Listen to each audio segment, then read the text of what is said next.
नमस्कार, मी दीपक थोरात. महाराष्ट्र आरंभ live news मध्ये आपले सर्वांचे स्वागत. आज बीड लोकसभेच्या अनुषंगाने आज जी राजकीय परिस्थिती जी आहे, महायुतीच्या उमेदवार पंकजाताई मुंडे ह्या गेल्या 1.5 ते 2 महिन्यापासून बीड जिल्ह्यामध्ये तळ ठोकून आहेत. तर राष्ट्रवादी काँग्रेस पार्टी शरद पवार गटाचे महाविकास आघाडीचे उमेदवार बजरंग सोनवणे हे सुद्धा जिल्हा पालथा घालत आहेत. पंकजाताई यांनी सुद्धा जिल्हा पालथा घातलेला आहे. बीड जिल्हा हा स्वर्गीय गोपीनाथरावजी मुंडे साहेब व स्वर्गीय केशर काकू यांच्या विचारावरती चालणारा आहे.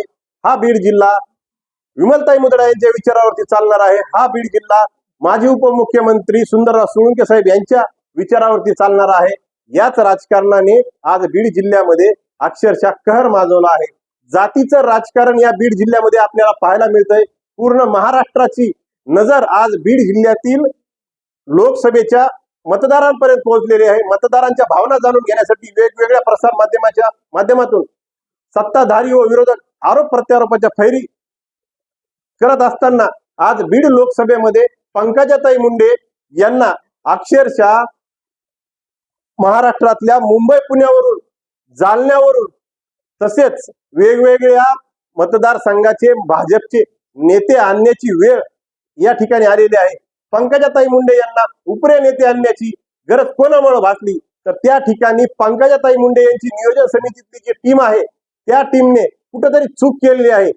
जातीयवाद पिटवणं असेल किंवा एखाद्या खालच्या कार्यकर्त्याला त्रास देण्याची भावना असेल किंवा आर्थिकचा व्यवहार ज्या कार्यकर्त्यांकडे असेल, अशा अनेक पंकजाताई मुंडे यांच्या समर्थकांनी अक्षरशः लंगानाच बीड जिल्ह्यामध्ये केलेला आहे. यामध्ये प्रामुख्याने जर पाहिलं तर पंकजाताई मुंडे ह्या लोकप्रिय नेत्या असताना सुद्धा बजरंग सोनवणे यांच्या पाठीशी बीड जिल्ह्यातील लोक मतदार का आहेत, यामध्ये प्रामुख्याने पाहिलं तर दलित, मुस्लिम आणि मराठा या 3 जातीवरती राजकारणाचं सध्या एक भांडवलशाही करून या ठिकाणी पंकजा मुंडे असतील किंवा बजरंग सोनवणे असतील हे आपापल्या गाडा चालवत असताना यावेळी मात्र बजरंग सोनवणे यांना बीड जिल्ह्यामध्ये वाढता पाठिंबा 18 पगड जातीचा मिळत आहे. स्वर्गीय गोपीनाथरावजी मुंडे साहेब यांच्यासाठी मुस्लिम समाज रात्री 2 वाजता बीड शहरातील मोमीनपुरा असेल किंवा बशीरगंज असेल या ठिकाणी सभा घ्यायचा. परंतु सध्या पंकजाताई मुंडे यांच्यासाठी मुस्लिम समाज कुठेही सभा घेताना दिसून येत नाही. यानंतर जर दलित समाजाकडे पाहिलं जाईल असेल तर यावेळी दलित समाजातील 2 नंबरची जात असलेली मातंग समाज, प्रत्येक मातंग समाजाच्या वेगवेगळ्या कार्यकर्त्यांनी आज पक्ष संघटनेनी बजरंग सोनवणे यांना पाठिंबा दिलेला आहे.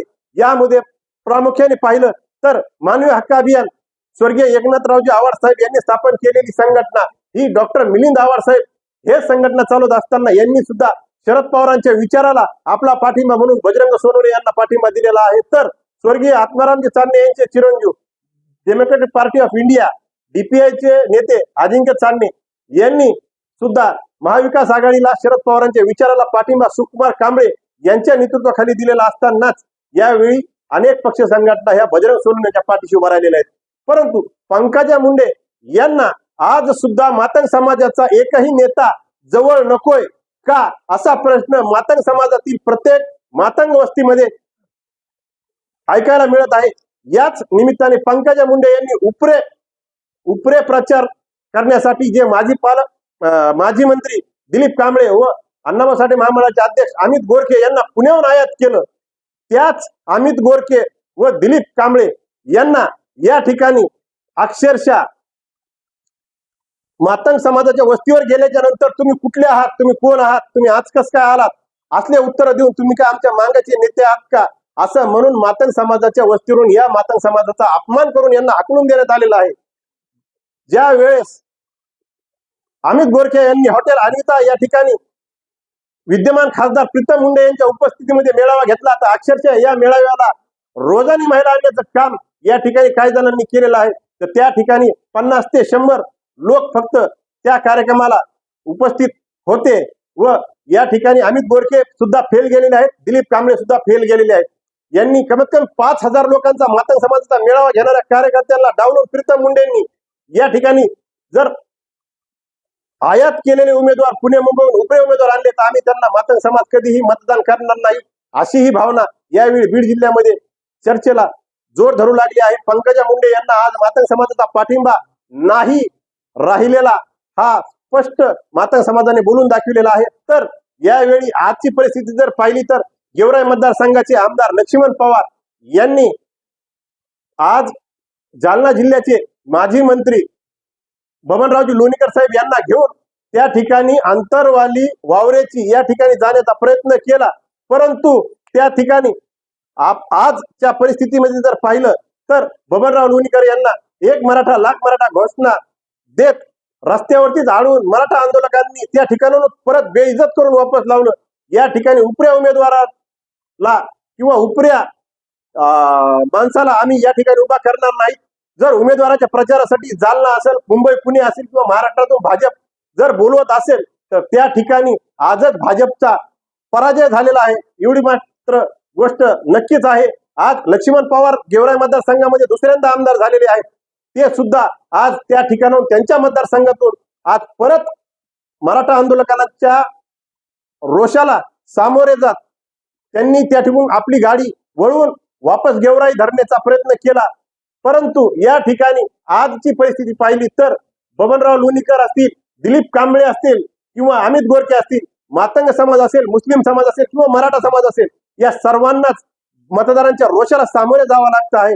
कारण याचं एकमेव कारण जर कुणी असेल तर त्या बीड लोकसभेच्या उमेदवार पंकजा मुंडे असतील किंवा बजरंग सोनवणे असतील, यांनी आजच्या परिस्थितीमध्ये लोकांच्या मतदारांच्या भावना जाणून घेतल्या पाहिजेत। आज बजरंग सोनवणे यांना वाढता पाठिंबा मिळत आहे। आज पंकजा मुंडेंना जर विरोध होत असेल तर त्या विरोधाला कारण फक्त एकमेव पंकजाताई मुंडे यांच्या जवळचे जे दलाल वृत्तीचे भडव्या स्वभावाचे कार्यकर्ते आहेत, यांनी या ठिकाणी फक्त पंकजा मुंडेंना मायनस करण्याचं काम या ठिकाणी होत आहे। पंकजाताई मुंडे यांच्या बाबत बीड जिल्ह्यातील जनतेमध्ये भावना एक चांगल्या प्रकारची होती, परंतु आजच्या गेल्या 6 दिवसाच्या नंतरची परिस्थिती पाहायला गेली तर पंकजाताई मुंडे यांची जी एकूण बीड जिल्ह्याची टीम आहे, बीड भाजपाची टीम आहे, ज्या बीड शहरातील जालना रोड वरील भाजपाच्या प्रचार कार्यालयामधील जी टीम आहे, ती टीम ही एकदम बोगस पद्धतीची असून या ठिकाणी मातंग समाज असेल, मुस्लिम असेल किंवा दलित असेल, या ठिकाणी नवीन कार्यकर्त्याला पंकजा मुंडे यांच्यासोबत कधीही बोलून दिलं जात नाही, पंकजा मुंडे यांची कधीही भेट घेऊन दिली जात नाही। कारण पंकजाताई मुंडे ह्या बीड लोकसभेच्या उमेदवार आहेत आणि त्या उमेदवाराला जर सामान्य माणूस असेल किंवा कार्यकर्ता असेल, वेगवेगळ्या 18 पगड जातीचा कार्यकर्ता नेता असेल, अशा नेत्याला त्या ठिकाणी भेटून दिलं जात नाही। म्हणून पंकजाताई मुंडे या ठिकाणी आजच्या प्रत्येक जाती धर्माच्या रोषाला सामोरे जाऊन त्या ठिकाणी पंकजाताई मुंडे यांचा पराभव करण्यासाठी त्यांचे जवळचे शुभचिंतक व हितचिंतक हे गाडीचा दरवाजा उघडण्यापासून असेल किंवा पंकजाताईची चप्पल उचलण्यापर्यंत हेच 5-6 जे कार्यकर्ते आहेत, यांच्यामुळे बीड जिल्हा भाजप हा आज सुद्धा बदनामीला सामोरे जात आहे। पंकजाताई मुंडे यांच्या विरोधात जो समाज गेलेला आहे त्या समाजासाठी कारणीभूत असलेले पंकजाताई मुंडेची टीम ही बजरंग सोनवणेच्या पत्त्यावर पडत असून बजरंग सोनवणेचा विजय निश्चित मानला जात आहे। बजरंग सोनवणे यांना 18 पगड जातीचा पाठिंबा मिळत आहे। या ठिकाणी पंकजाताई मुंडे यांनी वेळीच त्यांच्या कार्यकर्त्यांना आवर घालणं खूप गरजेचं आहे। या ठिकाणी उपऱ्या स्टार प्रचारक मातंग समाजाचे नेते असतील किंवा मराठा समाजाचे असतील, यांना बीड जिल्ह्यातील जनता व मतदार कधीही स्वीकारणार नाहीत, एवढी मात्र गोष्ट पंकजाताई मुंडे व प्रीतमताई मुंडे यांनी लक्षात घेणे गरजेचे आहे।